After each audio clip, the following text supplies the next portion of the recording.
Welcome back to the 3 Hour News Show with SMC today. Now, the EU and ASEAN partnership was established since 1977 and serves as a platform for exchanging values, principles, and promoting free and fair trade based on international laws. With export values totaling of 140 billion euros or $150.8 billion in 2018, the EU swiftly emerged as ASEAN's second largest trading partner, contributing to approximately 10% of ASEAN's overall trade.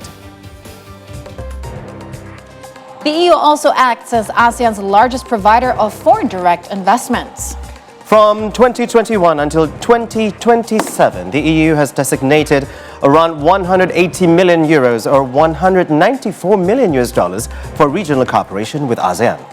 Following the 2023 EU-ASEAN Commemorative Summit, the EU pledged 10 billion euros or equivalent to $10.7 billion for connectivity projects in ASEAN's Global Gateway Initiative. The dialogue between the EU and ASEAN spans more than 45 years and will continue stronger than ever.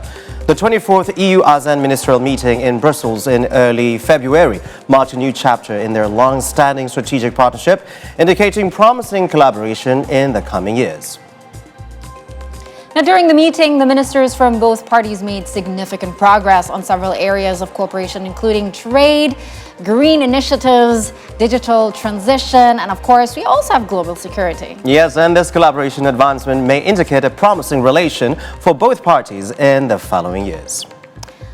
All right. Now, as mentioned before, we have a special guest here, the Ambassador of the European Union to ASEAN, His Excellency Sujiro, to discuss the long-standing relations between the EU and ASEAN. And the conversation will focus on the future collaboration and diplomatic ties in 2024, following the 24th EU-ASEAN ministerial meeting in Brussels on February the 2nd. So, Ambassador, Excellency, welcome to the studio. Thank you for having me. Well, we're certainly very excited because there are a lot of things that seems worthy of highlighting. Now, one of the first things, of course, we want to talk about is the ASEAN Outlook on the Indo-Pacific, or AOIP. It's a framework that guides its member countries in the dynamics of the Indo-Pacific region and is recently released during the latest ASEAN summit under Indonesia's chairmanship. So we understand that the EU has its own perspective and stand on this. Could you help elaborate how this cooperation will come to fruition, what the stance of the EU is, and what the vision, according to your perspective, is in the Indo-Pacific? Well, thank you very much. You said in your introduction that the dialogue partnership between the European Union and ASEAN has been extremely fruitful over the years. We are now reaching the 47-year mark. And the 2nd of February, earlier this month, we had the 24th European Union-ASEAN ministerial meeting. It is very interesting that you wish to open this conversation with the Indo-Pacific, because actually in the morning of the 2nd of February, we also had the European Union Indo-Pacific Ministerial Forum. So that was a unique opportunity to interact between the foreign ministers of the European Union and the foreign ministers of ASEAN, not only in the context of the European Union-ASEAN ministerial meeting, but also within the European Union Indo-Pacific Ministerial Forum.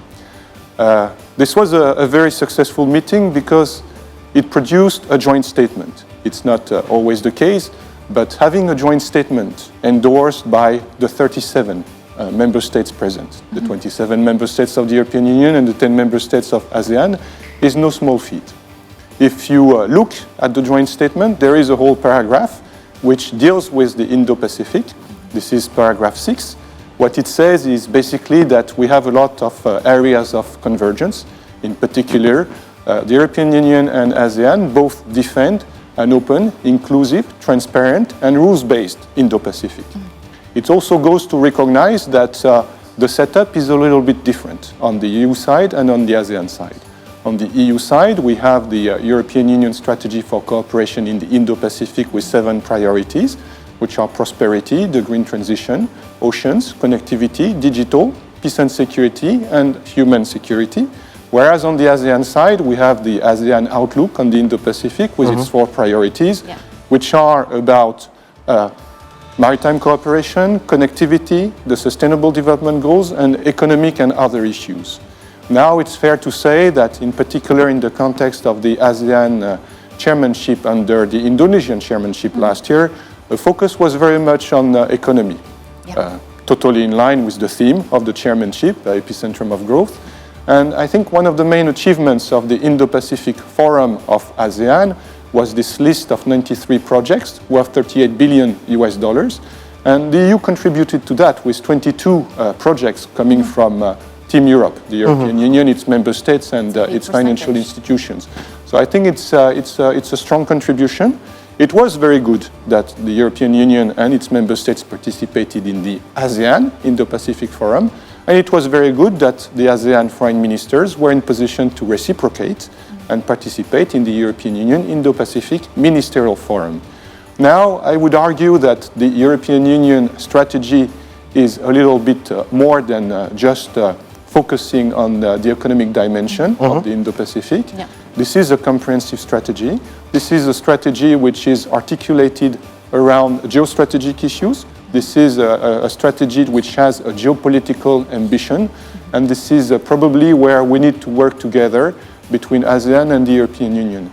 I'm quite hopeful that we will manage to do that. In particular, when I look at the ASEAN Defense Ministers Meeting Plus, which took place here in November last year, which worked on a concept paper on the security dimension of the Indo-Pacific. So I think that will bridge the difference of approaches between purely an economic view and a more comprehensive approach, including with a geostrategic dimension. I appreciate that. Apparently, many things have been covered in the ministerial meeting, but as you were saying, more on the emphasis on the economy, and as well, now we are going forward from 2024 to a more digital world.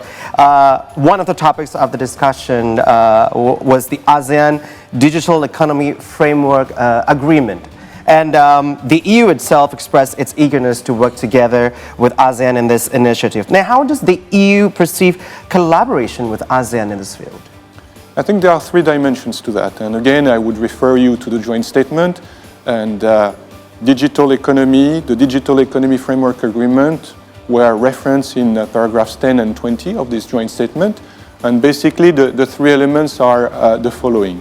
There is a strong emphasis on business and trade, because there is an agreement between ASEAN and the European Union, which was recognized at the highest level. It was recognized in the joint leader statement of the 2022 commemorative summit, and also in the plan of action for 2023-2027, that we would focus on, as far as trade, business and investment is concerned, we would focus on the digital transition, the green transition, and supply chains. So this is a full part of our economic, business and trade agenda, and the next opportunity to discuss is a joint working group on trade and investment on the 15th of March. Then there is a second dimension of it. At the same time as we had the Indo-Pacific Ministerial Forum and the EU-ASEAN Ministerial Meeting in Brussels on the 2nd of February, in Singapore, the ASEAN digital ministers met. During that meeting, they, among other things, adopted the EU-ASEAN work plan on digital matters. This work plan provides for support from the European Union to ADIX, which is the ASEAN Digital Index, which measures the level of digitalization in ASEAN member states. It also plans for a cooperation on data collection, data mapping, data analysis, data measurement, and it provides for exchange of best practices and experience in the form of seminars on artificial intelligence governance, for example. You know that the European Union just adopted an Artificial Intelligence Act. It's the first in the world, so we're leading the way on that aspect. And the third dimension is concrete projects. So we have concrete projects in ASEAN member states. You mentioned the Global Gateway Initiative from the European Union, which is an initiative to invest in infrastructure. One of the 13 flagship projects under Global Gateway so far in the Philippines is about digital connectivity.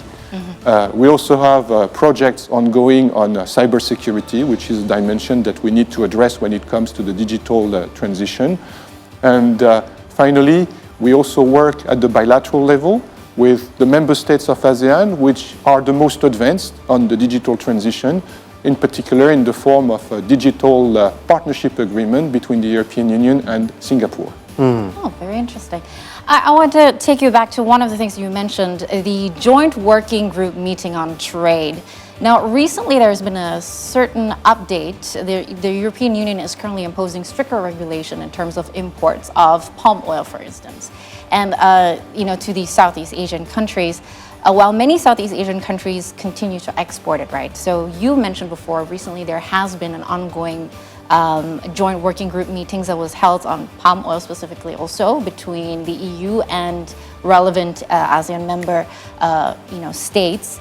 Could you provide us the progress in this? Because we would love to hear what these progresses of restrictions are also about, because we understand that the European Union are really working on the sustainability aspects and the transparency aspects of the products that the EU imports in the country as well. Yes, certainly. But let me just say first that the European Union is not targeting any ASEAN member states when it comes to palm oil. Actually, the regulations we have in place apply to everyone, to the whole world, including to our own producers. And the goal is to make sure that we have a sustainable production and consumption of vegetable oils. So we recognize that for some ASEAN member states, and namely Indonesia and Malaysia, which are major exporters of palm oil to the European market, this causes a certain level of concern and anxiety. Yes. So that's the reason why ASEAN and the European Union, as regional entities, decided to set up this joint working group on palm oil. We already had 3 meetings. The last one took place virtually on the 20th of June last year. And the purpose of this meeting was threefold. First, to exchange on the trends in the consumption and the production of vegetable oil, including palm oil, but not only. Second, to work on the challenges to certification, because when we say sustainable production and consumption, it has to do with certification. And finally, to work on possible cooperation between the European Union and ASEAN and their respective member states to address the concerns which in particular have to do with the impact these measures would have on smallholder producers. So I think it was a very good meeting. It took place last year on the 20th of June 2023. There is an interest in having a 4th meeting this year. So I may update you when we see more progress on that. But in a nutshell, let me say that we recognize that this is a matter of concern. And it's good that in the context of the ASEAN-European Union relationship, we have a mechanism in place to address those concerns in the form of this joint working group. Do you feel optimistic that, Southeast Asian exports can meet these standards? It has to do with the trajectory. You know that the green transition imposes new obligations on everyone. These obligations are also implemented with respect to climate change or with respect to deforestation. So we have other measures which contribute to reach this goal of fighting climate change, fighting biodiversity loss. And it's all about the trajectory, and it's all about the consultation we put in place to make sure that we leave no stone unturned, and that we make sure that we address all the concerns which are conveyed to us. Well, you were mentioning about how the commitment of EU on sustainable, that also mentioning about the deforestation, because apparently not only crude oil, some of the products include cattle, cocoa, coffee, rubber, and to be allowed to enter the market, business owners must show that their actions are legal and also conduct due diligence to prevent any association with deforestation. But what will be the criteria for evaluation under this policy, Excellency? So I see that you did your homework on deforestation. You have a very good knowledge of the European Union deforestation regulation. So indeed, this regulation was put in place to address the specific problem of deforestation. Between 1990 and 2020, in the course of 30 years, we lost 420 million hectares to deforestation, which is equivalent to the surface of the whole of the European Union. So there is no doubt that this is a real issue. Also, deforestation, the Food and Agriculture Organization data shows that for 90% of the deforestation, it is linked to agriculture. So agricultural production is responsible for 90% of the deforestation we witness. So there is no doubt that we need to address this issue because it contributes to deteriorate climate change or increase climate change in the form of more emission and less carbon capture, but it's also a threat to biodiversity. So this is the reason why the European Union has this European Union deforestation regulation in place. The application of this European Union deforestation regulation is progressive, and just like for palm oil, we have a mechanism in place to address the concerns which have been conveyed to us by ASEAN member states. And I would say that ASEAN is the only region in the world where we have this mechanism in place. It's the Joint Task Force on Deforestation. The last meeting was on the 2nd of February in Putrajaya in Malaysia. Yeah. It's a very substantive body of work because we address there 5 different work streams. It's about the impact on smallholders. It's about mechanisms for certification. It's about traceability. It's about data collection. And it's also about data privacy. So the requirements from the European Union is to make sure that we can link any agricultural product to a piece of land. So that's the traceability and certification part of it, which requires also a robust mechanism for data collection, respecting the privacy of the people involved. That's the reason why we have these 5 work streams in the Joint Task Force on Deforestation. But at the end of the day, the legality of the system has to be appreciated in the country of origin, so those exporting countries. And for the due diligence, this is still work in progress. So it is very good that we have these 5 work streams discussed in the Joint Task Force. And there was an agreement in Putrajaya to have the next meeting in September this year in Brussels. Oh, Nice. very interesting. Well, you know, the European Union and its member states are also one of the biggest investors when it comes to development help bilaterally here with Indonesia as well in terms of deforestation and things like that. Very interesting. Now, we want to take you back to the beginning of this interview. You mentioned a little bit about the Indo-Pacific because we did start on a trade and economy sector, but you mentioned that everything is interconnected with the geopolitical situation in the Indo-Pacific. Now we know that things have changed recently, especially given the recent change in Asia-Pacific, including the updates on Taiwan's presidency and how Beijing has reacted to that. So could you elaborate a little bit more on the EU's stance and how EU sees ASEAN's role in the Indo-Pacific peacekeeping initiative here? The short answer to your question, it may sound as a buzzword, but it's much more than that. It's the centrality of ASEAN. I mean, everybody agrees on the centrality of ASEAN, meaning that in this region of the world, Southeast Asia, ASEAN is the only regional platform which addresses all the issues of interest for the region. Therefore, if we want to engage with this part of the world, we have to engage with ASEAN. This is the reason why, for the past 47 years, the European Union has been a dialogue partner, and since 2020, a strategic partner for ASEAN. When it comes to all these issues of geopolitical and geostrategic interest, it is good that we have this platform, the European Union-ASEAN Strategic Partnership, to discuss those issues. More concretely, a large number of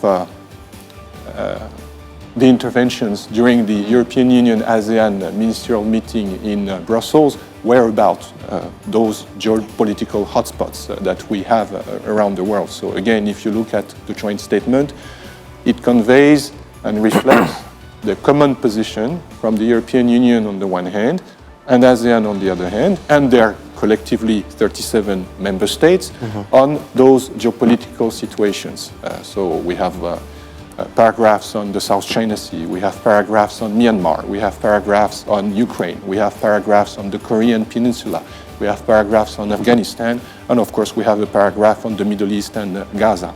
So again, it is very good that we have this framework in place.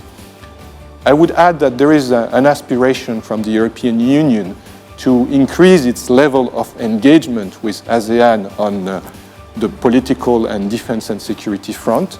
It goes through our wish to become a regular partner for ASEAN with regular summits, engagement at the highest political level, which we do not have yet at this point in time. We had the 45th anniversary commemorative summit, but there is this feeling which was expressed from the European Union side that we need to increase our level of engagement and the frequency of our high-level engagement with ASEAN in the form of more regular summits. There is also an interest expressed from the EU side to take part not only in the ASEAN Regional Forum or the Post-Ministerial Conference, which are ministerial levels of engagement, but also to be a part of the East Asia Summit, which is the place where ASEAN addresses geopolitical and geostrategic issues. We also have expressed our interest in becoming a part of the ASEAN Defense Ministers Meeting Plus, which is the place where defense and security issues are discussed. I think it's interesting to note that the European Union ASEAN Ministerial Meeting was co-chaired in Brussels by, for the ASEAN side, the Secretary for Foreign Affairs of the Philippines, which is the country coordinator for the European Union, Enrique Manalo. But on the EU side, that was José Borrell, who is the High Representative and Vice President of the European Commission for the Foreign and Security Policy. So he's at the same time in charge of foreign affairs and defense and security. So there is this desire from the European Union to engage even more with ASEAN to address those very difficult issues which have to do about peace and security around the globe. It seems like the priorities have changed in the last couple of years, yes? Yeah, and we have our homework too to see all the documents around that. But also, Your Excellency, you've been here in Indonesia for 6 months now, and you've been seeing how the dynamic in ASEAN as well, now Indonesian chairmanship as well in ASEAN. Now we are going into the changing of administration of Indonesia, because we just had our general elections and soon to be announced the result of it. What is your hope in the next administration in regards to Indonesian chairmanship in ASEAN and as well as the relations with the EU? Well, I think José Borrell, our High Representative and Vice President of the European Commission for the Foreign and Security Policy, put it in the best terms. He posted on X, formerly known as Twitter, and I quote, "We commend all Indonesians for the high turnout in the election, which shows unwavering commitment to democracy. And while we await official results, we stand ready to engage with the next president because Indonesia matters to Europe and the world." Wow. That was quite a simple and strong message. Simple, direct. Now, Excellency, we've done all the office stuff. You've been here for 6 months. We would love to know when you heard that your next posts were going to be in Indonesia. Do you have a list of the things that you have to see or try here in Indonesia? You know, it's a little bit misleading because people think that diplomats like myself choose a job according to geography. Oh, And that's not the case. Oh, that's not the case. We don't pick a country. We pick a job.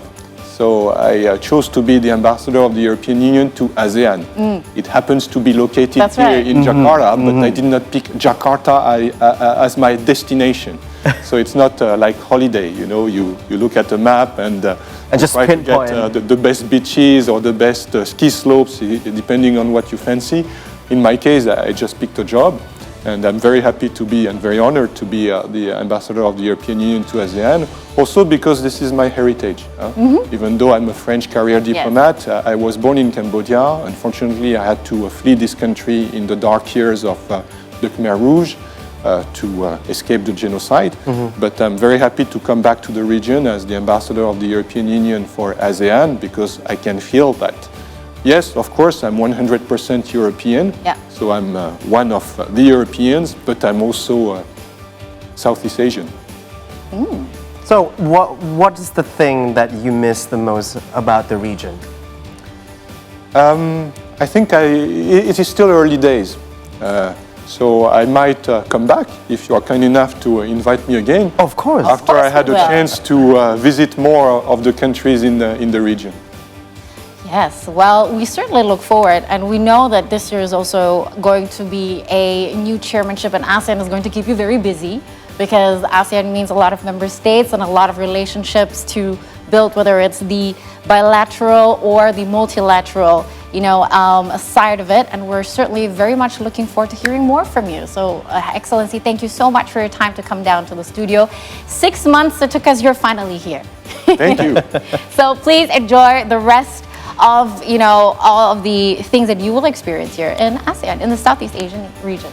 Well, Certainly. yes, and with that, we thank His Excellency very much for this interview. We're going for another break, Hans. And after the break, Yanni will deliver some economics and business updates, so please do not go anywhere.